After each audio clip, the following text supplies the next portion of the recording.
ধরছি, আগে নামাজ নিয়মিত পড়তাম না, এখন 5 ওয়াক্ত নামাজ শুরু করছি। যদি রমজানের পরেও এগুলো আপনি ধরে রাখতে পারেন, তাহলে আপনি আল্লাহর শুকর আদায় করবেন যে আপনার রোজা আল্লাহর কাছে কবুল হয়েছে।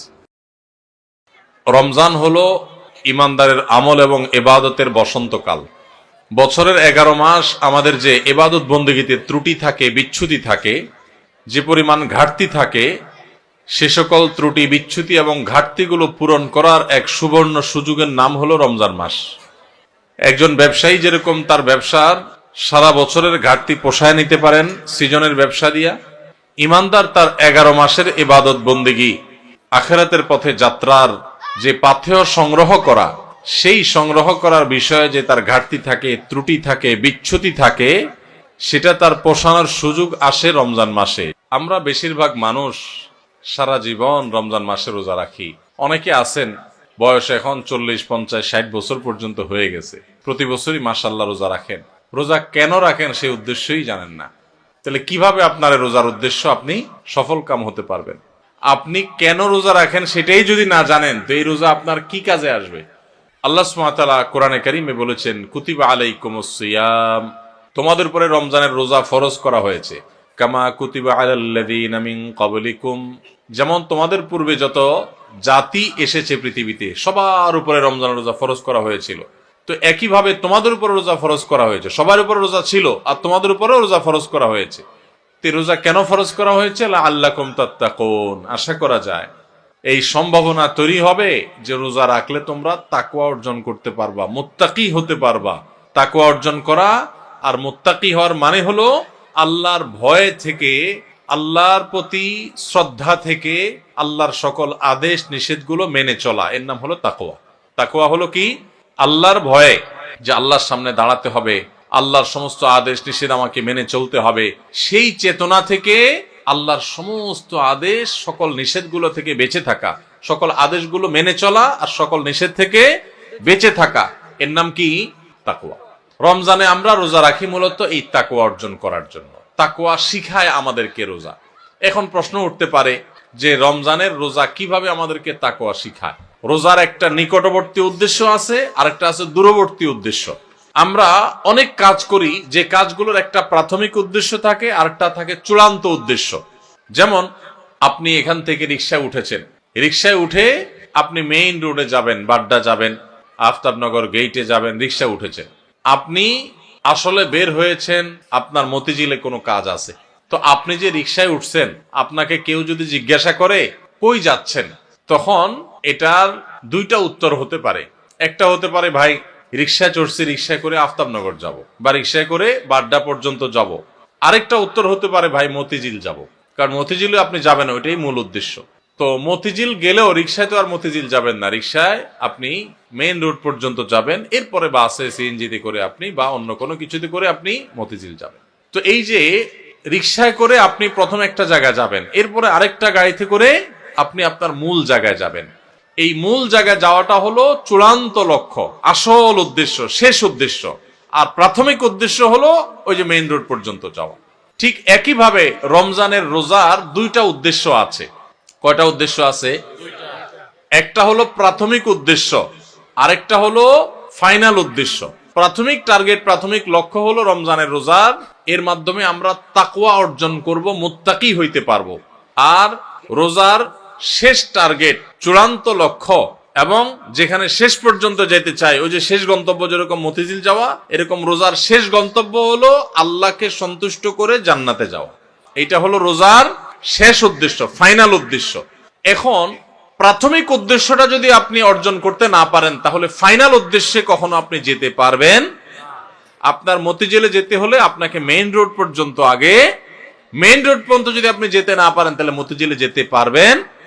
ঠিক একইভাবে রমজানের রোজা থেকে আগে আপনাকে মুত্তাকি হইতে হবে, আগে তাকওয়া অর্জন করতে হবে। রোজা রাখছেন, মুত্তাকি হইতে পারেন নাই, রোজা রাখছেন, তাকওয়া অর্জন করতে পারেন নাই, তাহলে আপনার ওই মেইন রোড পর্যন্ত যাওয়া হয় নাই। অতএব মতিঝিল পর্যন্ত যাওয়া, অর্থাৎ জান্নাত পর্যন্ত যাওয়া, আল্লাহর সন্তুষ্টি লাভ, সেটাও অর্জন হবে না। আমি কি বুঝাইতে পারছি ভাইরা আমার? তাহলে এই যে রমজান আসছে, রোজা আসছে, প্রতি বছরই তো আমরা আলহামদুলিল্লাহ বেশিরভাগ মানুষই তো রোজা রাখি। আমাদের নিজেদেরকে জিজ্ঞাসা করতে হবে রোজার যে প্রাথমিক উদ্দেশ্য আছে সেটা আমি হাসিল করতে পারলাম কি পারলাম না। যদি আমি রোজার প্রাথমিক উদ্দেশ্য হাসিল করতে না পারি, তাহলে রোজার আসল উদ্দেশ্য যে আল্লাহকে খুশি করে জান্নাতে যাওয়া, সেটা কোনোদিনই অর্জন হবে না। এবার তাহলে আমাদের হিসাব মিলাইতে হবে যে রোজা রাখার পর আমি মুত্তাকি হইতে পারছি কিনা। আসেন একটু আমরা হিসাব মেলানোর চেষ্টা করি। ভাইরা আমার, রমজানের রোজা রেখে আপনি যদি অন্যায় কাজ ছাড়তে পারেন, গুনাহের কাজ ছাড়তে পারেন, পাপের কাজ ছাড়তে পারেন, আল্লাহর সমস্ত আদেশগুলো মেনে চলতে পারেন, আপনি রোজাদার। রমজানের সম্মান, রমজানের মর্যাদা রক্ষা যদি আপনি করার চেষ্টা করেন, তাহলে বুঝতে হবে আপনার ভিতরে ওই যে তাকওয়া, আল্লাহর ভয়ে, আল্লাহর নির্দেশ মানা, আল্লাহর নিষেধ থেকে বেঁচে থাকা, এই চেতনা আপনার মধ্যে একটু একটু করে জাগতেছে।